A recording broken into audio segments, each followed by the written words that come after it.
کہ آئیے مسلسل پچھلے کئی سالوں کو دیکھیں تو کئی ممالک کی طرف سے تھوڑے تھوڑے عرصہ کے بعد ہمارے محبوب جامع کائنات سردار الانبیاء سید الانبیاء حبیب خدا حضرت محمد مصطفیٰ صلی اللہ علیہ وآلہ وسلم کی ناموس پہ حملے ہو رہے ہیں۔ اور سامعین محترم، یہ آپ تسلسل کے ساتھ دیکھ رہے ہیں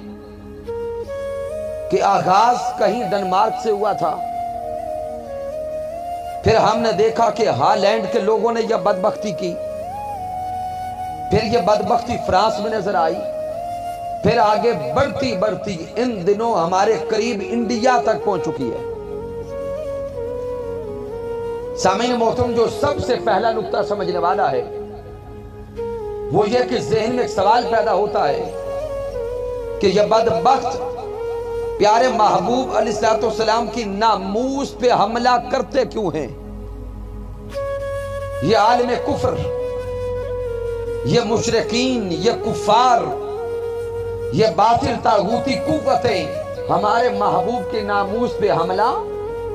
کیوں کرتی ہیں؟ سبب کیا ہے؟ تو سامعین محترم، یہ نقطہ سمجھنے کے لیے آپ کو تاریخ اسلام کا ایک جائزہ دکھانا چاہتا ہوں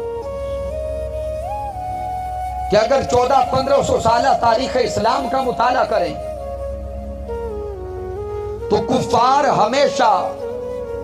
امت مسلمہ پر حملہ آور رہے، اور ان 1500 سالوں میں کئی بار کفار نے ظاہراً مسلمانوں کو مغلوب کیا۔ ظاہری طور پر وہ مسلمانوں پہ غالب آئے، مسلمانوں سے حکومتیں چھینی گئیں،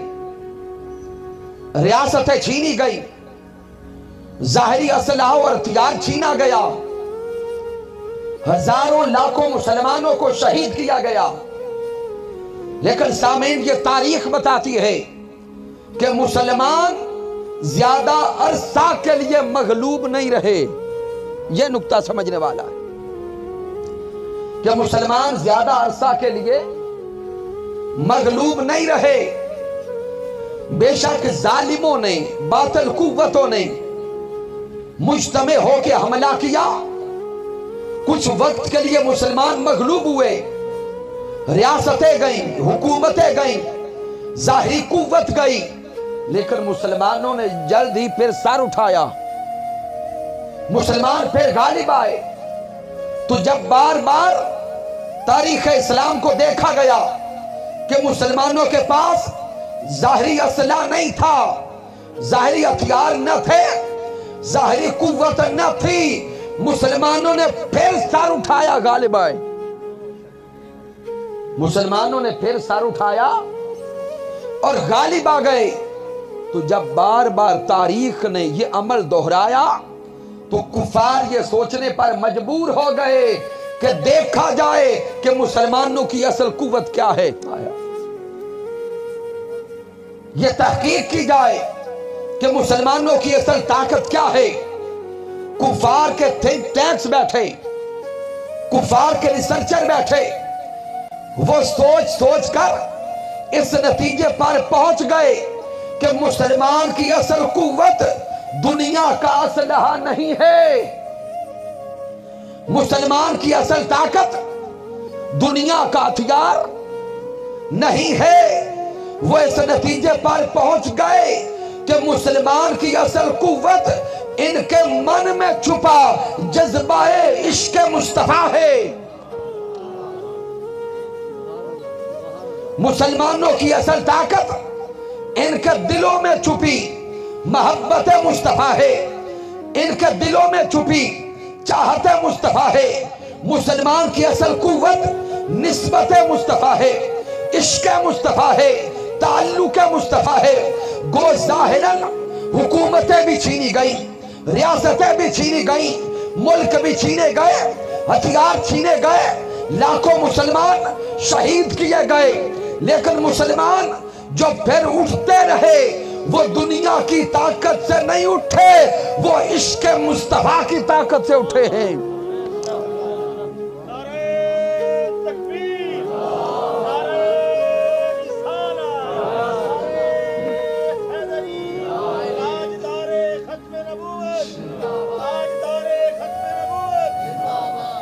مسلمانوں نے جو بار بار سر اٹھایا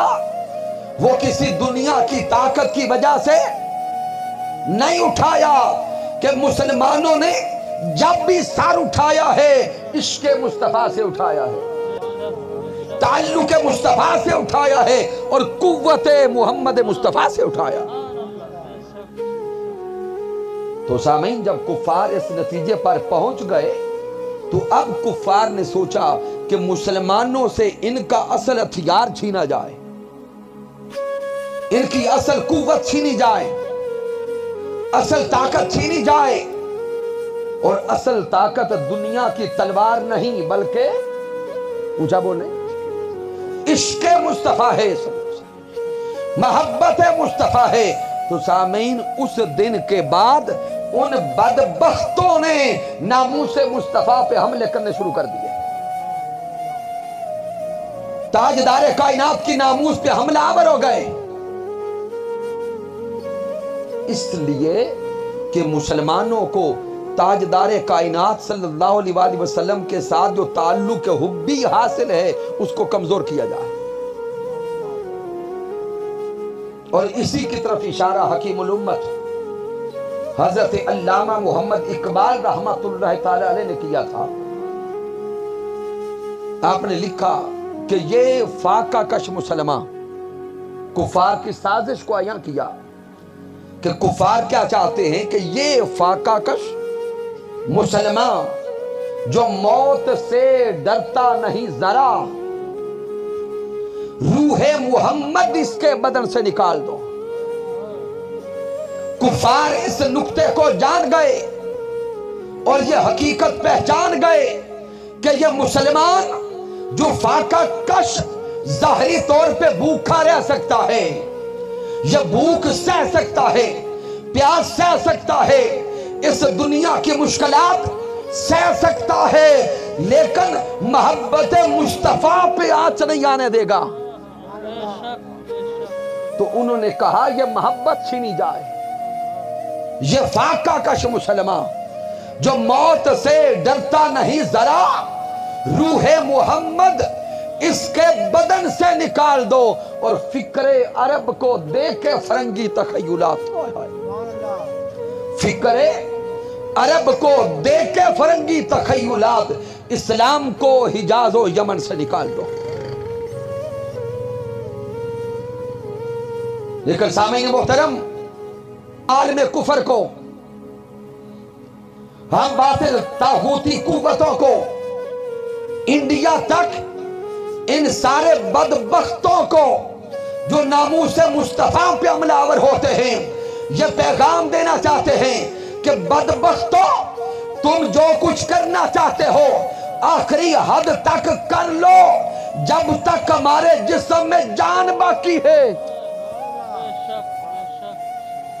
جب تک ہمارے جسم میں خون کا آخری قطرہ تک باقی ہے، اور جب تک روئے زمین پر ہماری نسلیں باقی ہیں، تم عشق مصطفیٰ ہمارے دلوں سے نہیں مٹا سکتے۔